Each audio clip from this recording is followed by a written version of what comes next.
Amen. Hello, folks. I'm David from the HIP Podcast here. We're shooting in the beautiful Say What podcast studio, and I'm really excited today. I've been looking forward to this guest for weeks. He's a professional gunfighter, an entrepreneur, and maybe an author here pretty soon. So, Chris, introduce yourself. Well, on the show today, we have nepotism happening because I'm David's little brother. I'm Chris Watley. And, everything he said is true. And other than the fact that he always used to protect me and take care of me when we were growing up. But, yeah, here I am. That's Big Brother's job. Yeah, absolutely. So, how long have you been a gunfighter? Well, that career started in 1975. So, do the math and... 49 years? It'll be, starting in January, it'll be 50 years. Yeah. So, I started when I was 2. Now, and you got gray hair when last week? Yeah. Well, it's a very stressful position. People shooting at you and all kinds of stuff, yeah. Yeah, I can... Yeah. You know, it's funny because you mentioned all those things I do, entrepreneur, actor, performer, blah, blah, blah. I've really been blessed. I've been blessed to be able to do what I love doing and make a comfortable living doing it, you know. But you and I grew up in a family of entrepreneurs, you know. That's true. Our parents, for those of you at home watching the show, our parents were old school. Dad was born in 1911, Mom in 1913. They went through the Depression, and they just taught us that you can do anything you set your mind to. And that translated through Jerry and our sister Peggy and you and me. We've always been, you know, that driven force of vitality. I can do it, you know. You remodeled houses and flipped houses. Those, you were a successful businessman yourself. I mean, you're still in business for yourself. You're doing, you know. Still doing it. Absolutely, absolutely. So, before I forget, folks, I want him to tell you, you ran robots for a while. I did run robots. I still run robots, yeah. You got your own robot now. I have my own robot. I operated robots for a company out of New Jersey, and that was fun, went all over the nation, and then came home and, like every budding entrepreneur, decided to build one of my own. I decided, hey, I can build a better mousetrap, in this case, a better robot. Yeah, so I still do that, yeah. And what the name of the robot is? Rusty Gears, Richard Gere's younger brother, is what we tell people, yeah. But, Rusty's a lot of fun, yeah. Well, tell us about your gunfighting. Wow. All right, some stories that will put it into perspective, all right? I'm sure people remember the tragedy of the director who got shot on the set of Rust by Alec Baldwin, right? Right. When that tragedy happened, I got a phone call, and it was a television station in LA, and I got a phone call from a television station in Chicago, and they both wanted to interview me about how does this sort of thing happen? How did it happen? And I was curious. I was like, well, why did you reach out to me? And they said, because of your reputation. And so it had never occurred to me before, but since the day I started doing this crazy life of performing in Wild West. In 1975. In 1975. From then till now, I have either performed in or produced over 17,000 shows. 17,000 shows. All involving guns. Every one of them. Every one of them having firearms and involved shooting at people or being shot at, or, you know, and whether it was for commercials or TV or movies or live shows. And that realization that, wow, I've done over 17,000 of these, made me realize I do this a lot. I do it a lot. Now, there's been a couple of instances that I remember I don't know where you're going with this, but anyway, go ahead. where somebody got shot, namely you. Hey, it doesn't count if you hurt yourself. Right, you shot yourself. Yeah. Not intentionally. And that was way back in the early days. That was actually in 76. So tell us about that one. I know the story, folks. I want to put him on the spot. Well, I was at Six Flags over Texas in the gunfight show, and I had been cleaning my pistol and not paying attention to the time, and it was showtime. I had to jump up and, come on, Chris, let's go, show. Ran out there to do the show. I had oil on my gun, on my hands. Luckily, I was a bad guy. When the gunfight started, back then I always thought that the proper position was to bend at the knees and crouch, because I'd seen them do it on television. And that's what I did. And as I drew that 7.5-inch barrel Colt 45 and cocked the hammer back, it slipped out of my hand, but my finger was still on the trigger. It rolled forward, pointed right into my thigh, and boom. Yeah. And Emergency room? well, after the show, I mean, the show must Must go go on. on, right, yeah. So I did what every bad guy does. I died and thought, wow, that really hurts. And after the show, we went in the dressing room, and I showed our show manager, and he was like, oh boy. They took me to the hospital, Arlington Memorial, and they said gunshot wound.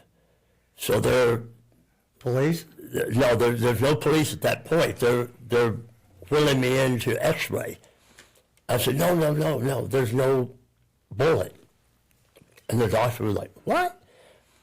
I said, yeah, it was just a blank. And so the doctor was like, okay, all right. They cleaned it out and dressed it, and I had to treat it as an open wound for months. And 1.5 years later, we had done a show somewhere, a promotional event, and the people who had hired us said, we heard you shot yourself. How did that happen? And while showing them how it happened, I shot myself again. Recreated it. Yeah. All the way to firing. Yeah, which in my opinion is a commitment to storytelling. Authenticity. Yeah, I was very committed. I was going to show them exactly what happened. And luckily, this time it did not wound me as bad as the first time.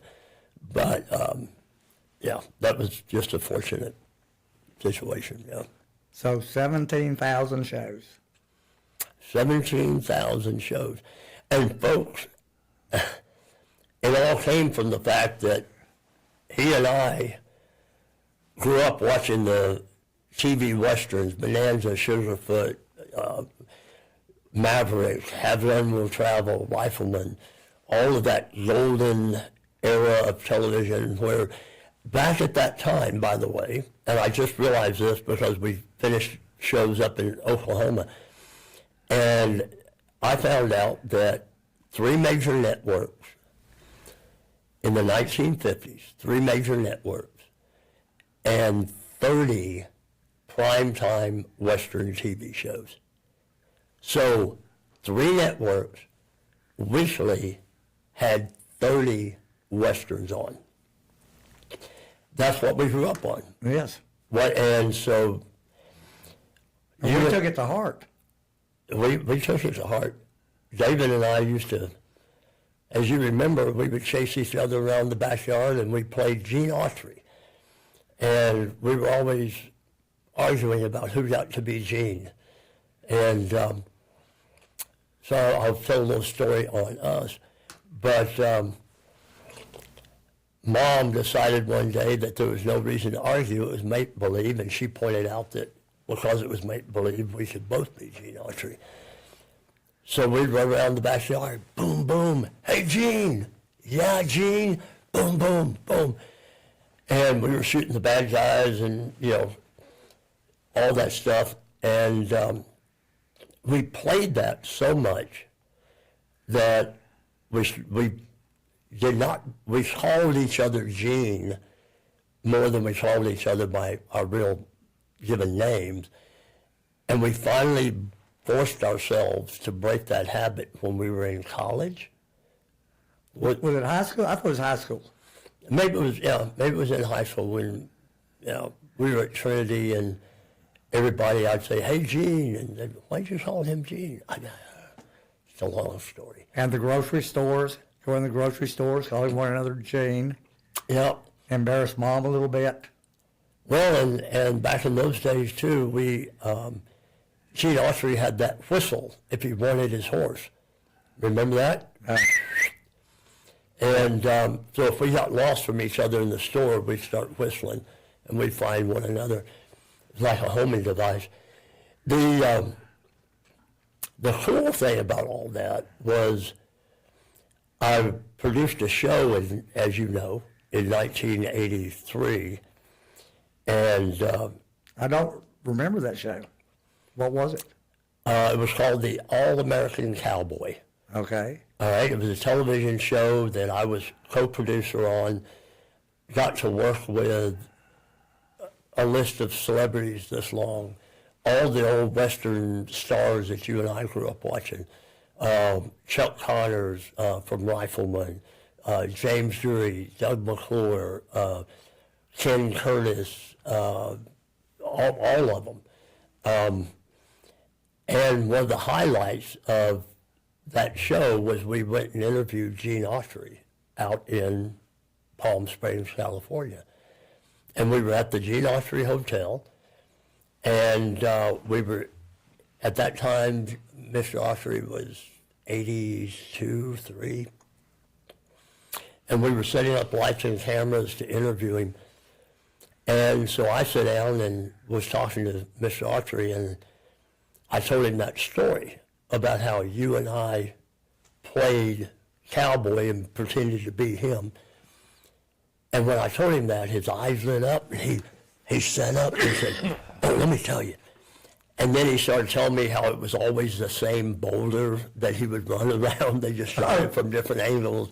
And he told me all these inside stories about things that they did. So On set. on set, when they were filming the show. So after the interview that day, we all stayed at the hotel, and the next morning I was getting ready to leave, knock on the door, and a bellman hands me a package and said, Mr. Autry told me to bring this to you.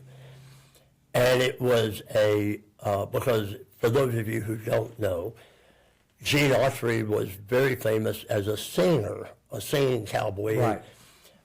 And he had albums and all that. It was a Virgin album on the original Champion label with his picture and the horse on it. And it was in a white cardboard sleeve with a cutout so you could see the label. Never been played. And it was autographed to me by him. So he gave me a Gene Autry album autographed by him. So it was pretty cool. One of our childhood. You still have it? Oh, yeah. It's hanging on the wall in my office. It's framed. It's right there, That and there's a picture of, oh my God, I've been blessed. I've worked with so many people. George Bush, I met George Bush. Willie Nelson, Waylon Jennings, David Frizzell, Shelley West, Merle Haggard, just on and on and on, you know. Now, I remember a TV commercial you were in. It was a Western. Uh-huh. You played the barber. And an actress dressed up, long frock, entering town, sand blowing. That was a commercial for Rooms to Go, and that was Cindy Crawford. Okay. Yeah. Cindy Crawford was that was, and it was cold that day. Oh my God. Is she as beautiful in real life? She is. She actually is. She's a beautiful lady, very sweet, very kind. In fact, she came up to me because for that particular commercial, my agent called and said, they're bringing production out of L.A., and you need to call them and tell them your sizes because they're bringing all the costumes from L.A. And it was a Western 1880s commercial themed. And I told my agent, I said, well, Linda, I have more costuming than they do. So just tell me what you want me to be and I'll be that. Well, she told that to production in LA. I got a phone call and they said, we understand you have a lot of costumes. I said, yeah. They said, can we come look? Yeah, come on. So they flew in and I showed them our wardrobe and they hired me to costume the whole commercial. So I costumed Cindy and everybody. And so when we were filming... Can I get hers? So when we were filming, she came up on break and said, hey, I understand these are all your costumes, your wardrobe. I said, yes, ma'am. And she said, well, thank you for doing that. So I love it. They're very nice. And she was just very down-to-earth, nice, sweet lady. Yeah. So that was fun. That was cool. Well, tell the audience about your costumes. Wow. About my costumes. All right. Well, wardrobe. I'll call it wardrobe. Okay. We have, at the office, we have enough 1880s themed wardrobe to costume 140, maybe 150 people. All authentic, right? All authentic, everything from boots to hats and everything in between. Every aspect of it, badges, even the accessories, badges, watches, gloves, guns, holsters. Because now today, our company has 102 actors working for us, 6 people full-time in the office administratively, and on an annual basis, we're responsible for 1,400 live shows, average, every year. That's a lot.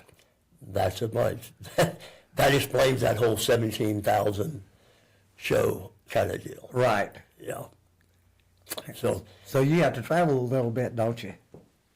a whole bunch, yeah. In fact, I'll leave tomorrow for Phoenix, and after that, I'm home 3 days before we head for Las Vegas, and yeah, I'm always somewhere. But I guess everybody is, aren't they? Right. I will share a story with your viewers. Being in the 1880s Wild West show business, we have a lot of firearms. And several years ago, we were flying to Billings, Montana to do an extended run of shows. And my late wife at the time wanted to take her personal firearm. And it was at the office, and she put it in the microphone bag with the intention of, when we got home, transferring. Now, this is a single action Colt Lightning, bird head grip. She intended to take it out of the mic bag and put it in the case with the other firearms, which would be checked appropriately according to law. She forgot to do that. The next morning, very early in the morning, we ran to the airport. The microphones are very expensive. They're about $1,500 a mic, and we had 8 of them. So I'm carrying that bag, A $12,000 bag of mics. $12,000 bag of mics. I threw it on the conveyor belt. Next thing I know, the belt stops, and all these security people are coming around, and they're looking at me like I'm crazy. And I said, it's microphones, gentlemen, it's just microphones. Policeman walks up, sets the bag down, and goes, is there a gun in this bag? I went, no, there's a... And I looked, and my wife went, oh. Yeah. And I went, what do you mean? Oh. And so an hour later, as I was sitting in the police station in jail, actually it was pretty funny. The officer, it wasn't funny at the time, the officer really did not want to arrest me because he understood, and we had no ammunition. You know, it's a single action firearm. And don't they have the barrels plugged on those? No. No. No. We, for the amusement park shows, we use a authentic looking blank gun that is incapable of firing a projectile. But on all of our other shows, the guns are real. They are just as real as they can be. We just don't use real bullets, right? And so the officer didn't want to arrest me, but he had to. They handcuffed me, put me in the back of a squad car. We're driving over to the jail, and I'm in the back of the car.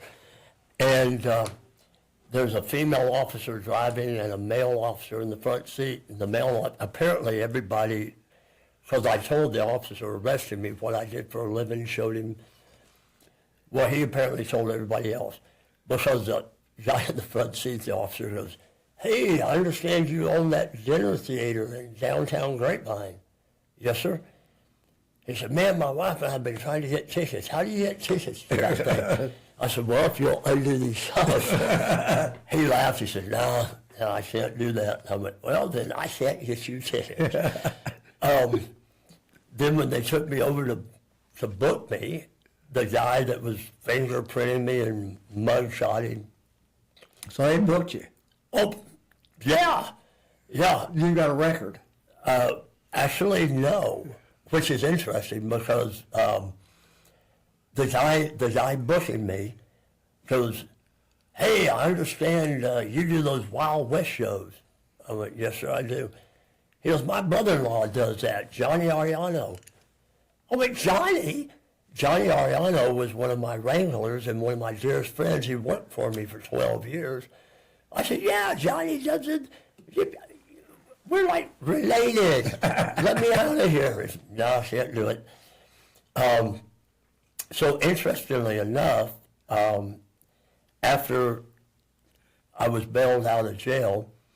By your wife. By my wife, Who caused you to be in jail. Who caused me to be in jail and pretended she didn't do it on purpose. Mm-hmm. We had to find an attorney to represent me, right? So I found, oddly enough, the same attorney that represented Snoop Dogg on marijuana charges in Dallas. He's one of the top attorneys in Dallas. I figured if he can get Snoop Dogg off, he should certainly get this off. Went over, signed a contract with him, paid him $5,000, right, to represent me, non-refundable. And the way that works, they send the case to the grand jury, and the grand jury decides whether to indict or not. Well, a couple of weeks rolls on. No, I didn't hear a thing. So I'm thinking, wonder what's going on.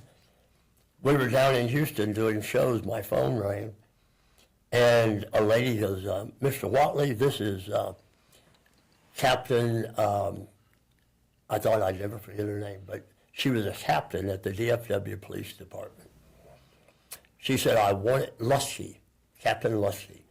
And she said, I want to let you know, I'm not going to process your paperwork.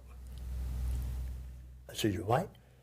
I'm not going to process your paperwork. I don't understand. What does that mean? She said, we're not going to send this to the grand jury. There's going to be no charges brought up against you. We're going to pretend it never happened.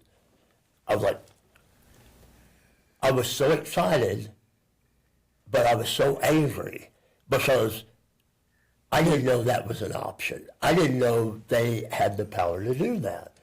And I just wish she had told me that Before $5,000. before I paid $5,000 to an attorney. And I was like, what? So the attorney was nice. He refunded me. And the reason they did not press the charges is because there was no culpability. It was very obvious what I did for a living. And, so the attorney was nice enough to give me back $1,000. So I paid $1,000 for that 10-minute meeting with him. But then, to get my pistol back, I had to get a federal judge to give an order. So that was a whole different ordeal. Then I got a call from the TSA, and it was a letter, actually. And I had to appear in court in Washington, D.C., because they were going to fine me anywhere from $5,000 to $20,000 for the mistake. For the trouble, yeah. I ended up requesting an arbitration over the phone, and the gentleman that was doing the arbitration with me, we're on the phone, and I asked him to pull up our website. He saw what we did. And then he goes, Mr. Watley, I bet this has been a real inconvenience. I said, yeah, this happened. I had to get a federal judge to get my gun back. I paid an attorney $5,000 that I didn't have to buy. And he laughed and he said, tell you what, how about you pay a $100 fine and we'll call it. I went, that works. No. So let that be a lesson to your children. Do not let your wife put her gun in your suitcase. Don't let your wife pack a suitcase that you have to carry. Yeah. So that was a lot of interesting things in this business. Yeah. Well, tell us some more.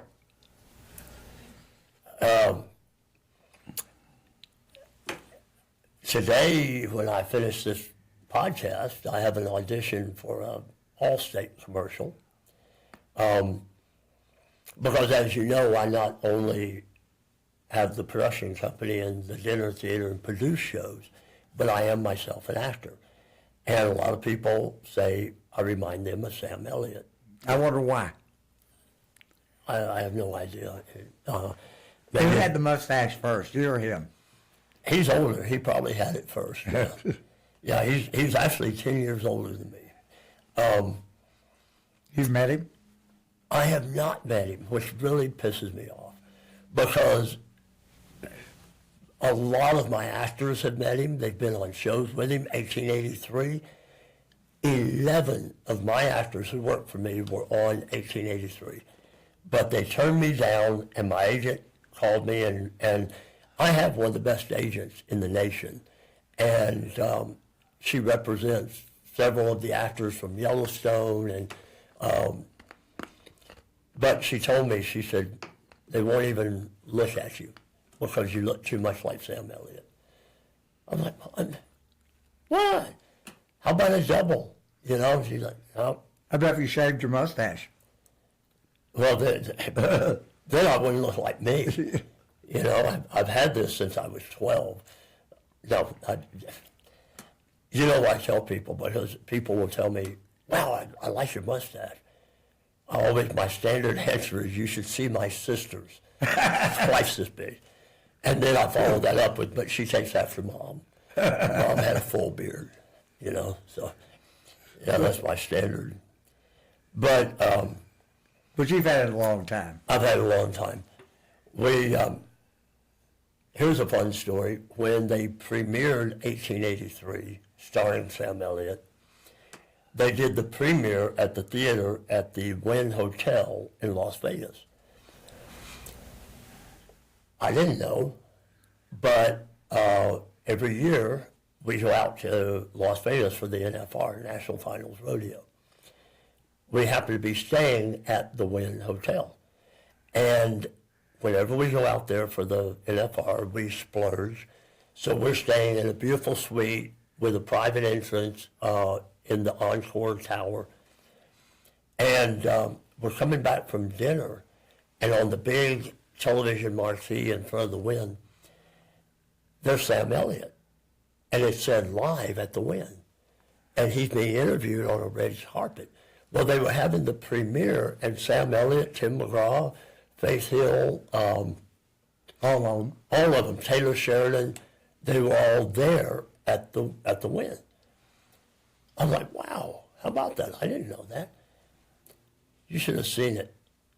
When we came back to the Wynn, and I'm walking through the casino, everybody's like, should we have our picture with you?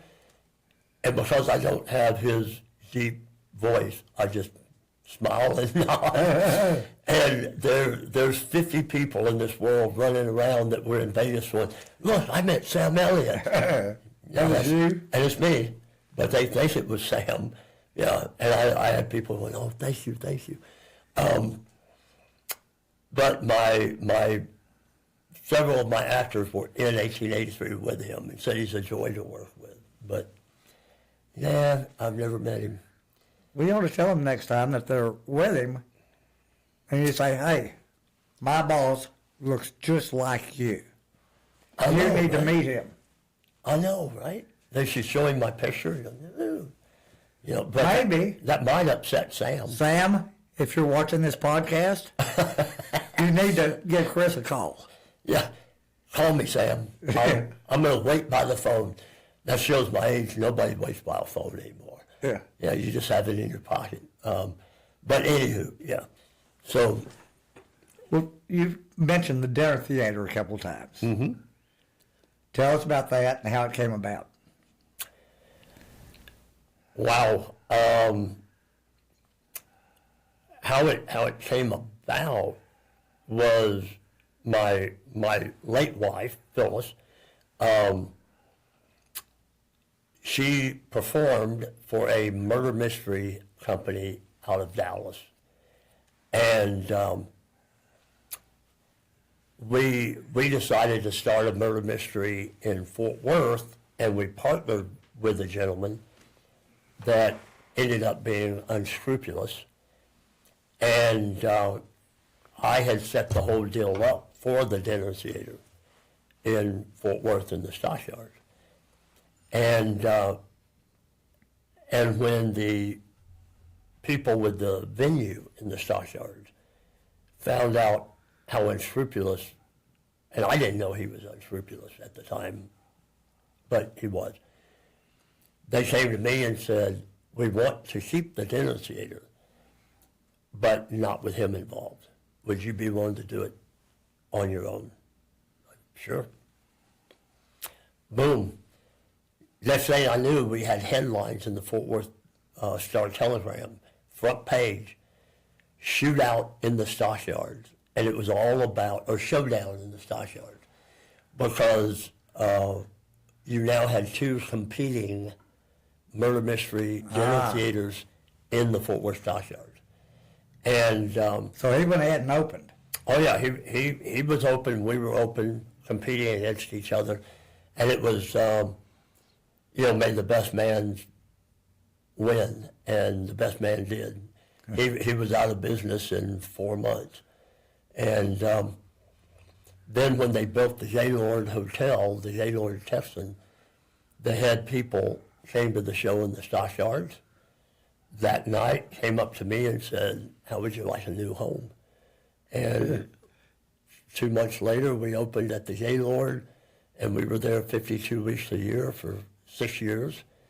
And then we found our current location in downtown Grapevine, and we've now been there. We're in our 14th year. I didn't realize you'd been doing the murder mystery that long. All total right now, 21 and a half years. Yeah. Gee. A year and a half in the stockyards, 6 years at the Gaylord, and 14 years in our current location. And for those of you watching, we're the #1 attraction in Grapevine according to TripAdvisor. So, come on out. We'll tell them the name of it. Oh, that'd be good, yeah. Well, just Google Dinner Theater in Grapevine, Texas. I see They may be lazy. Go ahead and tell them. Texas Star Dinner Theater. Texas Star Dinner Theater. Yeah. And that's good. I've been out a couple of times. 52 weeks a year, don't miss it. We're in our current Christmas show, and it sells out every night. And I don't get a discount when I go, so y'all won't. So trust me. Unless you're Sam Elliott. Sam, you need to go out, have dinner on Chris. You'd buy his dinner, wouldn't you? Oh, yeah, I would. That's the least I can do, because I've pretended I was him several times. So, yeah. Well, now, what would really be good, because he's older than you, right? Mm-hmm. And so he's getting on up there. Not saying you're old, Well, yeah. No, I'm because you are my younger brother. that's true. I would never wish ill on anybody, but if Sam wanted to retire and let me slide into some of those movie roles, I was thinking more about him retiring from the movies and come helping you or work for you. You could use him as another actor, couldn't you? oh yeah. I'll hold my breath till that happens, but yeah, he's iconic. Sam's an icon. But so today between the dinner theater and the Wild West shows and the amusement parks, because we produce for major amusement parks, and the corporate events we do, we're 1,400 shows a year. And folks, I don't want this to sound like a commercial, but he's in so many different things it has to. Yeah, it's a crazy business. It's a crazy business, but it's been awesome. We've because of what I do, I've auditioned for the Coen brothers. Ethan and Joel Coen, who did the remake of True Grit. And they didn't give me the role, but I was that close. Always. Always, yeah.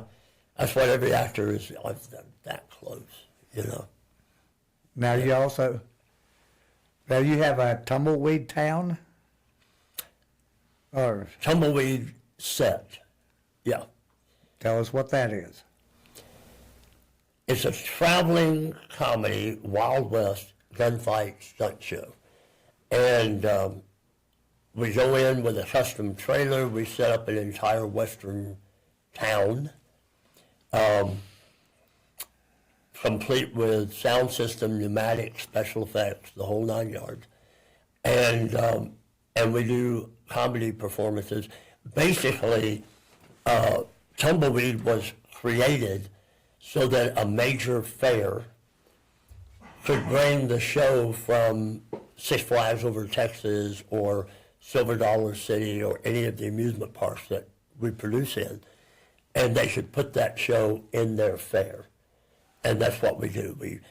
This year we were, This year we were at the Oklahoma State Fair, Nebraska State Fair, Mississippi State Fair. We do fairs all over the nation, from New Hampshire to Washington, California, Virginia, Florida, everywhere. We do about 125 performance days a year with Tumbleweed. With tumbleweed? Yeah. So you have tumbleweed, you have the dinner theater. Mm-hmm. You produce shows for multiple amusement centers. Amusement parks, yes. You did a haunted house this year? We did do a haunted house. It wasn't really a house. It was a haunted forest. So it was a trail through thick, dense woods, and everybody loved it. It was. I never thought I would get a kick out of scaring people, but it was fun. It was a hoot. Yeah, it was the prime evil, EVIL, as opposed to EVAL, but it was the prime evil forest. Yeah, and it was awesome. Where was it? In Keller, right off of Roanoke Road. Oh, okay. Yeah. There's a place there that's a forest and not houses? There's 39 acres, and 15 acres of it is dense, heavy woods with a really nice trail system. And that was our primeval forest. You know. Did people walk it or drive it? Oh, you had to walk. Ah, Yeah. So you were in the dark, in the woods, and there were all kinds of ghosts and goblins? all kinds of, yeah. It's they in the biz, it's called jump scares. So it's where you're walking along and all of a sudden right next to you out of a bush comes the head of a werewolf about this big going bah! and yeah, or giant spiders, or yeah. Are you going to do it again next year? Oh yeah, absolutely. Yeah. That much fun? Primeval forest, and we did well. It was fun. People loved it. A lot of positive comments. Everybody seemed to really enjoy it. So, yeah, we'll be back next year. Yeah. Okay. Again, it's that mentality that you and I grew up with, which is, I can do anything. You know, have you ever done a haunted house? Nope. Can you do one? You bet. Sure, why not? Why not? Might as well. Yeah. So, yeah. And in my career, as you know, I've also produced national acts. Larry Zatlin, the Zatlin brothers, Missy Zilli, Ronnie Millsap, Randy Travis, Steve Warner. The list just goes on and on and on. You know, I've done 30-something major concerts. No, I didn't know that. You didn't realize that? No. Yeah. So if my wife wants a ticket to somebody special and you're producing, do I get a discount? Yeah, I should make that happen. Yeah. In fact, I'll say, it's good to know people, right? One of our biggest clients is Billy Bob's Texas. #1 honky tonk in the world. Every major act in America, from country to rock and roll, Ringo Starr has played there. Everybody plays at Billy Bob's. Everybody loves it. So I'm a big fan of country music, but I'm also a big fan of rock and roll. And Kid Rock was playing at Billy Bob's, right, last year. Or maybe it was 22. Recently, in the last couple of years. But he did 5 shows. Billy Bob's has a capacity of 6,000 people. Kid Rock sold out 5 shows, right? On the main showroom, they took out all the tables, and that was a mosh pit. People just standing there. And I called my dear friend Marty over at Billy Bob's and said, Marty, man, I love Kid Rock. Can you hook me up? So the night of the concert, Marty meets us at the front door, takes us down the back hallway, right to the stage left, brings us in, and right down front, right in front of the stage, is an area about 12 or 14 feet long, about 3.5, 4 feet deep. It's roped off, and there's 3 high-top tables with 2 chairs. Mosh pits behind. All these people is packed in there. We sat there. We had front and center Kid Rock right there performing, and I'm sure everybody back there was, that's Sam Elliott. He got front row seats. That's Sam Elliott. Yeah, but yeah, it's good to know people sometimes. Yeah. How often have you given Sam's autograph for him? I've never given, no. I don't want to get in trouble for, fraud or, but no, but I have, I bet I've taken pictures of people who thought I was Sam Elliott and wanted their picture with me 200, 300 times. Really? Oh yeah, it happens every day. Every day. Can you imagine how disappointed they are when they find out? I know, and yeah, either that or they just forget about it, or they show it to somebody who's smart enough to go, that's not Sam Elliott. Well, you just don't know. I met him. Have you met him? Yeah, everybody, hey, you look different in real life, Right. Yeah, and I have a lot of my friends that are on Yellowstone, which is one of my favorite TV series, and it's always a bizarre experience to be sitting there watching the #1 TV series in the nation and go, oh yeah, that's my buddy. Yeah. I can put in a word for me, man. Yeah. Hey. I want to be there next year. Yeah, I want to be in the show. Come on, man. Yeah.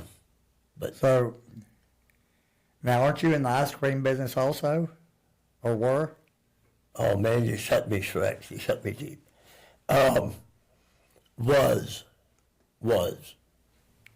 Was in the ice cream business. That was me being stupid.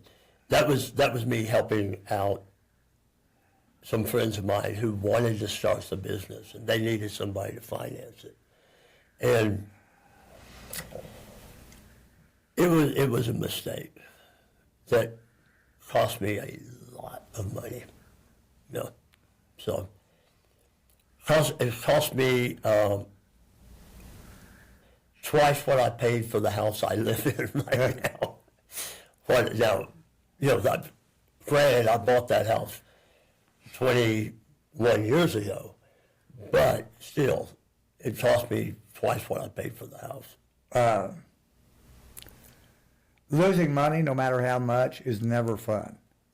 No, I've learned that. I have learned that, and it's my downfall is I'm always trying to help other people, and I'm just too nice.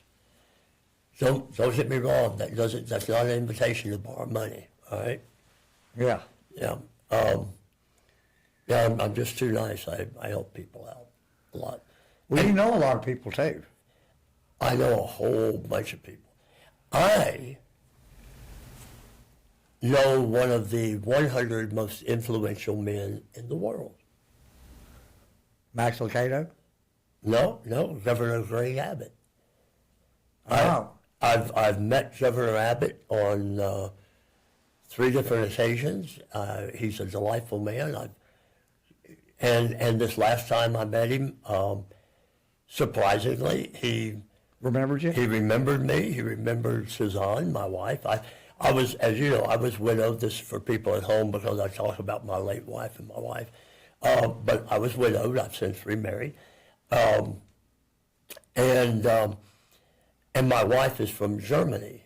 I don't know if I told you this story, but I was doing shows in Iowa, and there was a reception with Governor Abbott and I'm also in politics, folks. Don't hold that against me. I'm a member of City Council in Keller, where I live, and just won my third reelection last year. Because of that, I get invited to a lot of things in politics. And I've been invited to a reception with Governor Abbott. This was 3 years ago. And I was out of town, but I was talking to Suzanne on the phone, and I said, why don't you go? Go ahead, go meet the governor. So she went. Now, folks, my wife is from East Germany, and she escaped before the Berlin Wall came down. So she is a freedom-loving lady. Yeah. She has lived in a socialist country, hated it, escaped from it, and so she's at this reception, and Governor Abbott is kind of sitting there by himself waiting to talk to people. Now, your wife is not quiet and shy, is she? No, she's very outgoing, beautiful lady. I was really fortunate. I found a beautiful woman with low standards, and she married me. So she goes and talks to Governor Abbott and tells him her story about growing up in East Germany, blah, blah, blah, and that she came to America. Now, Governor Abbott gets up to speak, and he says, folks, I have met two people here tonight who escaped socialism. One is that gentleman over there from Venezuela. The other one is this lovely young lady over here. She escaped socialism twice. The first time when she left East Germany, the second time when she left California and came to Texas. Yeah. So maybe that made an impact on him, but he remembers Suzanne and I and knows us by name. And I did not realize that Time magazine named him as one of the 100 most influential men in the world. Really? Mm-hmm. But you have to realize the Texas economy is the 8th largest economy in the world. The Texas economy is larger than Russia. Gee. Yeah, and we're this far behind France. So we're between France and Russia as the 8th largest economy in the world. Just the state of Texas. That's not bad, you know? So I alluded to the fact that Chris may soon be an author. Tell us that story. Well, a good friend of mine, he's a motivational speaker. He's written several books. He travels all over the world. And several years ago, he called me and he said, hey, I have a speaking engagement I cannot do. Would you do it? All right. So I did. I actually spoke to the National Association of Librarians. Wild group. Now, they were from. So I've done several speaking engagements, and he's the one that was telling me, he said, you know, Chris, you are in one of the most niche businesses ever. You're an entertainer, an actor, but you have created your own opportunities building a company that specializes in this bizarre genre of 1880s entertainment. And he said, you've turned it into a Decent business. a decent business. And he said, you're a cancer survivor. You've been through a lot in your life. You lost your first wife to cancer. You've helped people. You've created. You've done this. You've done that. You should write a book. I might do that. So he set me up with his agent, Betty Garrett, and she's one of the top agents for people who speak and promote books and that sort of thing. I met with Miss Garrett, and we were supposed to have a 30-minute coffee, and it turned into a 2-hour visitation. And so she is really encouraging me to write a book. I've been pushing at it, and hopefully it is something, if I slow down enough, I would really like to do. Yeah. Maybe we need to do a book in podcast form. Wow. You and I just sat here and Just chat and sit here and chit chat about it. That was the other thing that I've had people tell me. They said, you've had the most bizarre experiences, and I have. I don't know why, but well, I mean, you're doing a podcast with me, and I shot you in the back. you did, which hurt. it did, and you set me on fire. I did that also. Yeah, so But I love my brother. it's a miracle I'm still here. Yes, you did shoot me in the back, which I have forgiven you for. So what's more bizarre than that? I think this was not intentional, and it was pre-9/11. But I'm the only person I know who has ever gotten on a plane, commercial flight, twice with a loaded .380 automatic in their carry-on, and nobody said a word. You had the. Of course, now it's out, but I think the statute of limitations is gone now. But to clarify that, at one point in my life, I was traveling, as you know, about 40 weeks a year. And it was a combination of flying and driving. And I left the vehicle, because I drove so much, I carried a Browning .380 automatic, 14-round clip, because I would drive sometimes all through the night, out in the middle of nowhere. And I had flown back from Miami, where I left the vehicle. I checked my luggage with the gun in it properly, the way you're supposed to. But when I was flying back to Miami, and it was an early morning flight, I was running late. Imagine that. I was running late. I ran up to the ticket counter, and the lady, I wanted to check my bag, and she said, "Oh, you don't have time. You just take it on the plane with you." I didn't think about the pistol. Ran, threw it on the conveyor belt, right through the x-ray machine. Nobody said a word. Grabbed the bag, got on the plane, put it in the overhead. You looked harmless. I did, yeah. Yeah, you looked harmless, and they said just, let that old man go. But no, this was pre-9/11, so this was a long time ago. And You had gray hair then. I did. I'm halfway to Miami, and this was a plane that was going from Miami overseas. It was a big, wide-body plane. I'm halfway to Miami, and I'm trying to think, what do I have to do when I land? And I thought, well, I have to get my luggage. Oh, no, my luggage is... And that's when it dawned on me that I had a pistol. I started to call the flight attendant because I felt like somebody should know, and then I thought, that's a bad idea. Don't tell her I have a gun. That's probably because bad move.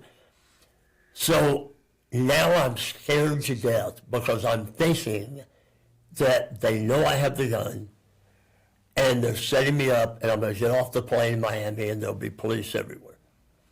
So I waited till everybody was off the plane.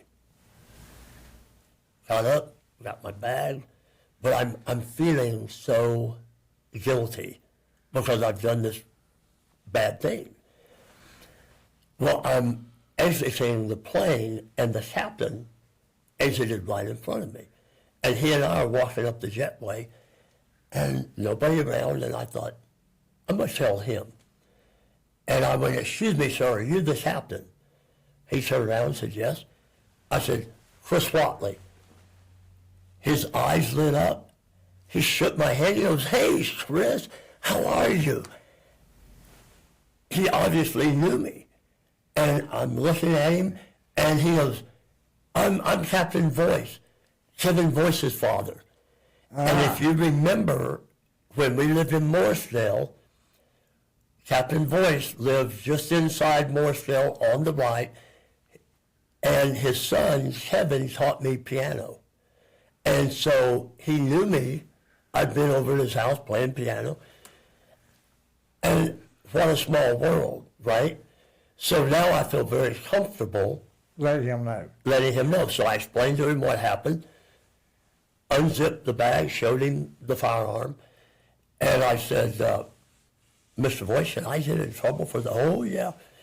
And he said, I'm going to tell him that you shared this information, but I'm not going to tell him, I'm going to tell him you did not give me your name.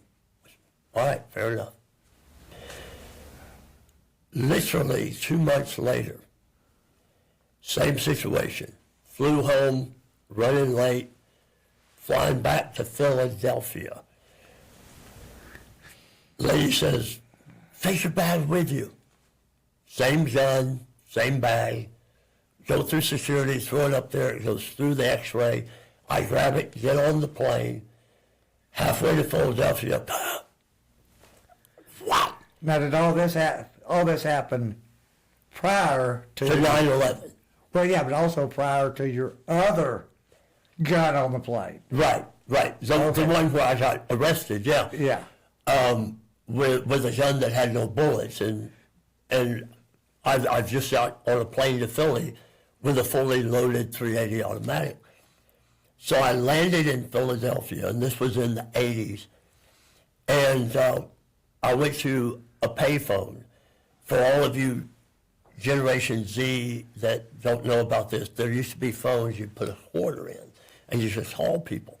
Anyway, so I went to a payphone, and it was before the TSA. All right, I called security at the DFW airport, and got the security office, asked to speak to the head of security, top guy at DFW. She said, well, that's Mr. So-and-so, but he's busy right now. And I said, tell him I have a gun on a plane. She goes, just a moment. Guy gets on the phone. And I told him, I said, listen, you guys need to really beef up your security here, because I just got on a plane. I flew to my destination, and I have a loaded pistol in my bag. And he goes, oh, wow. And he starts asking me questions. And I'm a little reluctant to answer him. And then I said, well, just know this is not the first time this has happened with me. And he goes, there's a pause, and he goes, were you on a flight to Miami?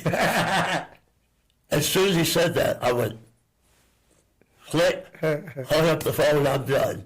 You know, I did my part. I told him, step up the game, man. Come on. You know, get competent people there by the x-ray machine, you know. And so, anyway, yeah. So, yeah, I'm the only person I know that, even though it was pre-9/11, got on a plane, commercial flight, major airlines, twice, with a fully loaded pistol. Well, you're the only person I know that shot themselves twice, too. Very true. Very true. Now, in some areas, folks, we aren't brothers. I don't think I would do something like that 2 or 3 times. No, you would shoot other people like me in the back. Yeah. But that was intentional. Mm-hmm. I just didn't mean for it to hurt. Yeah. Yeah. I had no clue. Until you heard me scream, then you went, Yeah. that must have hurt. So I'll just throw this at it's out of left field, but two of my passions are Harleys and horses. Love riding my Harleys, going on trips with Jim, and of course, I'm a cowboy. I have horses, and Real cowboy. real cowboy. Yeah, that is the other aspect. I have robbed a train on horseback 500 times. Yeah, chasing down the steam locomotive. The excursion train out of Grapevine to Fort Worth, I've probably robbed it at least 500 times.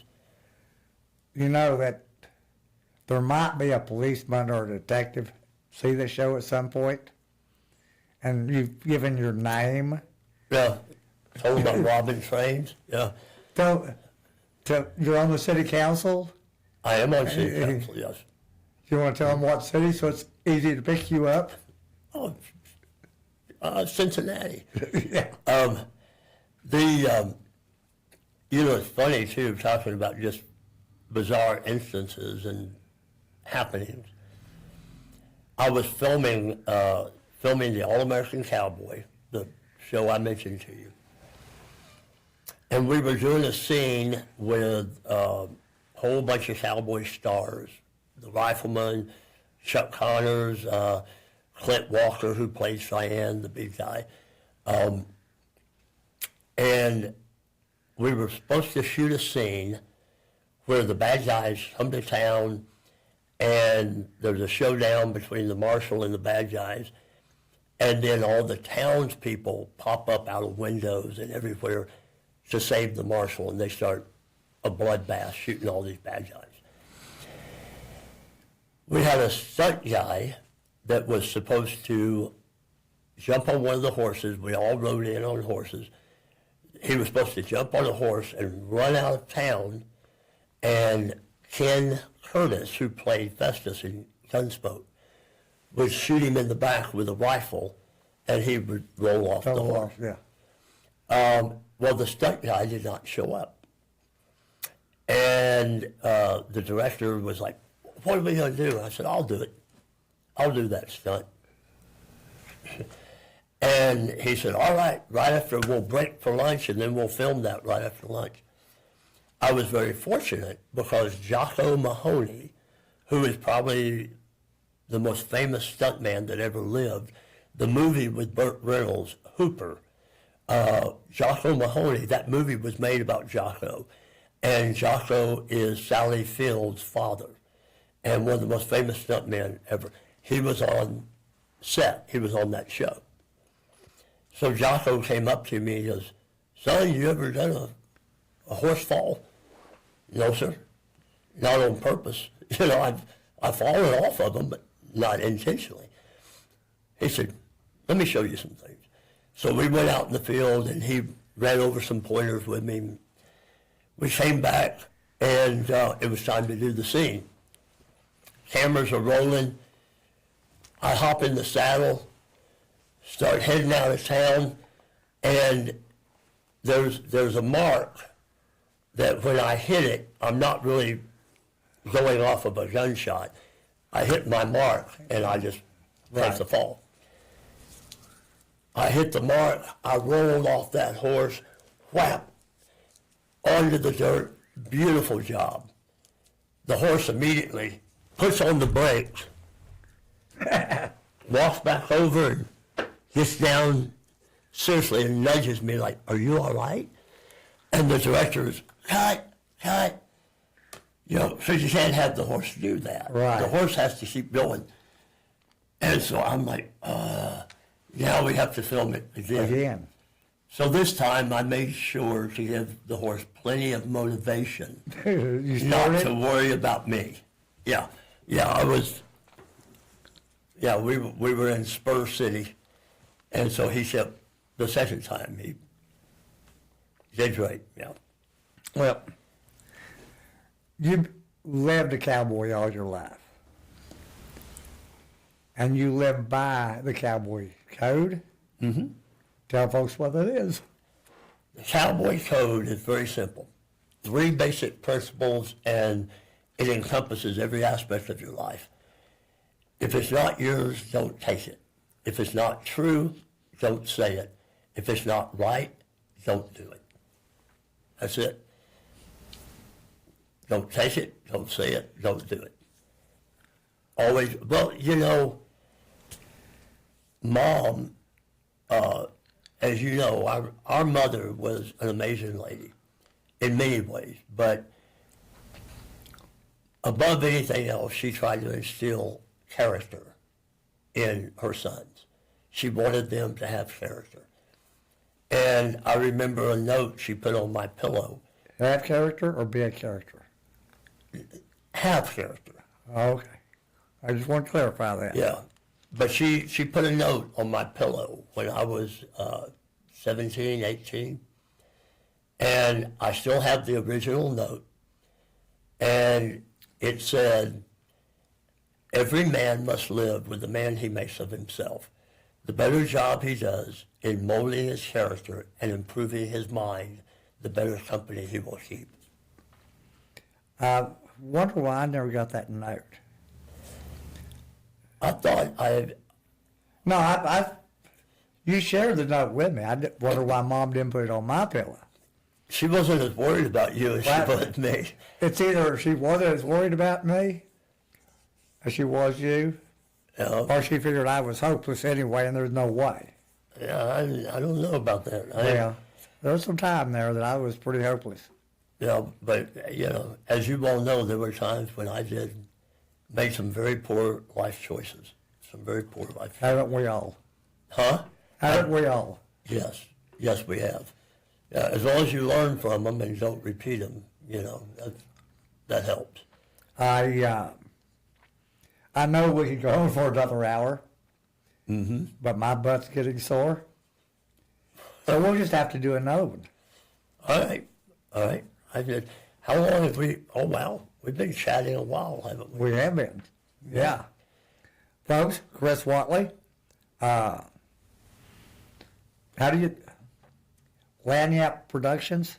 Lanyap Productions. If you're hooked on phonics, it's Lanyap, Lanyap. But if you're spelling it correctly, it doesn't look like that at all. It's French, the French spelling. It's Cajun. Well, yeah, so, It's got a flavor of French in it. yeah. Lagniappe, Lagniappe. But it's pronounced Lanyap, yeah. Magna PP. Lagniappe. Lanyap Productions. So check it out. Look at the website. It's pretty cool. If I do say so myself. Yeah. Thanks a lot, Dave. You're welcome. Yeah. This was a pleasure. Shaking hands like we just met each other. Too difficult to hug with a table in between Yeah, us. absolutely. No, thanks for having me on the show. Well, thanks for coming.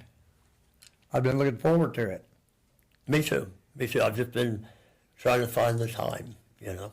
I'm just wondering if Glenn's still recording us or are we done? No, it's on. Whoa. We better behave. Yeah. All right, cut.